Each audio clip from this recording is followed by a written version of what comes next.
Hi there, welcome to Increasing Friendly. If you are looking to study overseas and thinking of doing an IELTS test, this video is perfectly made for you. That's because in this video, I'd like to give you a bird's eye view of the IELTS test. IELTS, which stands for the International English Language Testing System, is one of the most popular English proficiency tests in the world, which began in 1989, and it is run by three different organizations, which is British Council, IDP IELTS Australia, and Cambridge University Press. In fact, Cambridge University Press has one organization which is called Cambridge English Language Assessment, which employs the English language experts who then write the test items. Once the tests have been written, they are sent to different test centers throughout the world. And two organizations, which is British Council and IDP IELTS Australia, administer the test. So people often get confused as to whether they should do a British Council test or IDP IELTS test. The answer is you can choose any. There's no difference at all because IELTS is a standardized test, which means it has similar rules, similar question items, and similar examiners throughout the world. So whether you do a British Council test or an IDP IELTS test, it doesn't make any difference because Cambridge English Language Assessment designs the questions. So there is no difference.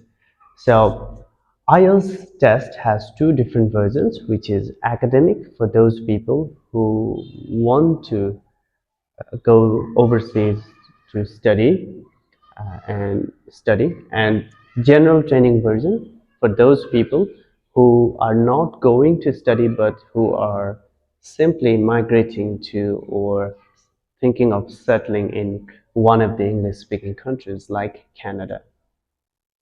And the IELTS test again has two different versions, which can be chosen either by those who want to do the academic version or who want to do the general training version, which is paper-based IELTS versus computer-delivered IELTS.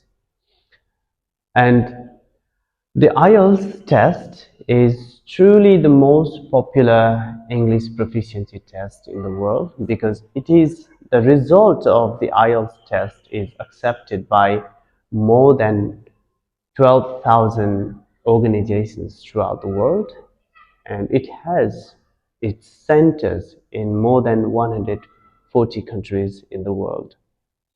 So let's talk about what happens in the actual IELTS test.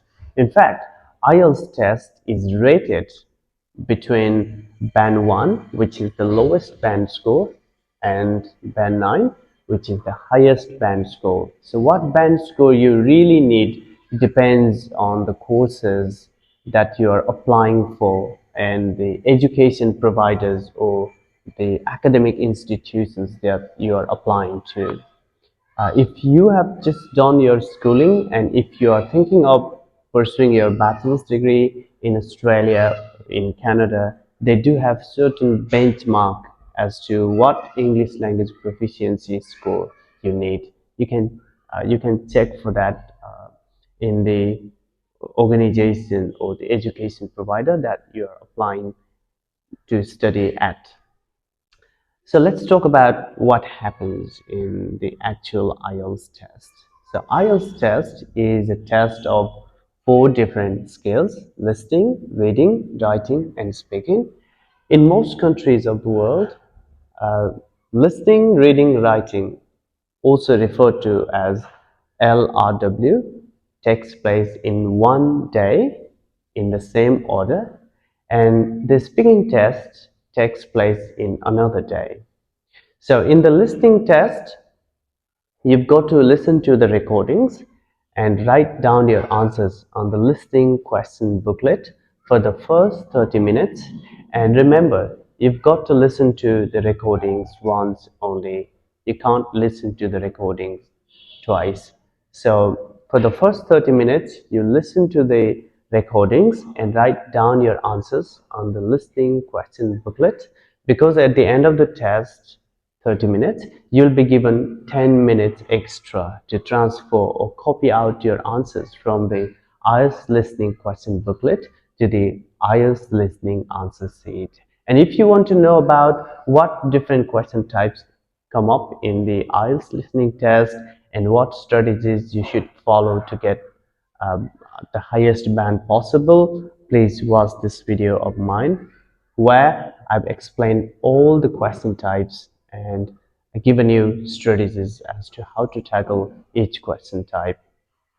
At the end of the listening, you'll have to do the reading test, in which lasts for 60 minutes, and there are a wide variety of question types are used to test your reading, such as true false not given, gap filling, multiple choice, matching headings, matching endings, matching paragraphs, and so on.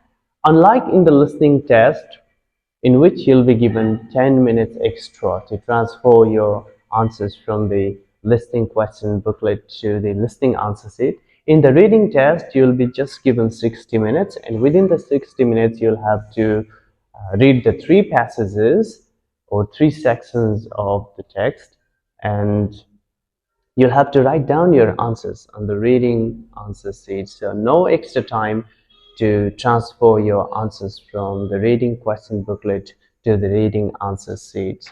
So you'll spend 60 minutes doing the questions of the reading. So if you want to know about what different question types come up in the reading test and how to tackle each question type, please watch my videos on some of the question types that come up in the reading test. So after 60 minutes of reading, next test starts, which is IELTS writing. In the IELTS writing, you'll be given 60 minutes in total, and you'll have to do two tasks, task 1 and task 2. And if you are doing the general training version of the IELTS writing, you'll have to write one letter in at least 150 words. The letter may be formal or informal or semi-formal. And if you are doing the academic version of the writing test, in IELTS writing task 1, you'll have to describe the visual, such as the line graph, bar chart, pie chart, table, diagram, maps, in at least 150 words. And next, you'll have to do IELTS writing task 2, in which you'll have to write one discursive essay. If you want to know about what discursive essay is, please watch this video of mine where I've explained what a discursive essay is and how many parts it constitutes and what you're supposed to write in each part. So you'll have to write at least 250-word long discursive essay as part of IELTS writing task 2. And I recommend you do task 2 first, because IELTS writing task 2 carries double the marks of task 1. It carries 2/3 of the total marks of writing, whereas IELTS writing task 1 carries just 1/3 of the IELTS writing. Then make sure that you write your answers to each of these two tasks in the correct answer sheet. You'll be given separate answer sheet for IELTS writing task 1, answer sheet for IELTS writing task 2. Make sure that you write your answers to the correct answer sheet. Then there will be the end of LRW, listening, reading, and writing. All you've got to do is go home, because you've got to prepare for next scale, which is speaking. Speaking test lasts between 11 and 14 minutes, and there will be two people, one examiner and one test taker. And there are three different parts to the speaking test: part 1, part 2, part 3. In part 1, the examiner asks you some general questions about yourself, and 2 or 3 topic questions on everyday topics. The main purpose of part 1 is to settle you down or warm you up. Once that's been done, you move to part 2, in which part the examiner will give you one card, which is called topic card or cue card or task card or prompt card, whatever, which contains one topic followed by 4 different bullet points, and you are supposed to speak on that topic for up to 2 minutes. And because before your speaking starts, you'll be given 1 minute to prepare your talk, and you'll be given one pencil and some paper to make notes if you wish to. And I recommend you use 1 minute to prepare your talk, during which time please don't write complete sentences, just write some keywords to trigger your speaking, because you won't have much time to write complete sentences. And after the end of part 2, the examiner will ask you 1 or 2 follow-up questions to as bridge between part 2 and part 3. And in part 3, the examiner will ask you more general questions about the topic of part 2. Then the speaking test comes to an end. So I gave you a bird's eye view of the IELTS test on the whole. So I think this information helps you. So if you want to know about some strategies that you have to use in different scales of the IELTS, please don't forget to watch my other videos, and don't forget to like and comment on my videos, and most importantly, don't forget to subscribe to my channel, which is Chris Ing Friendly. Good luck.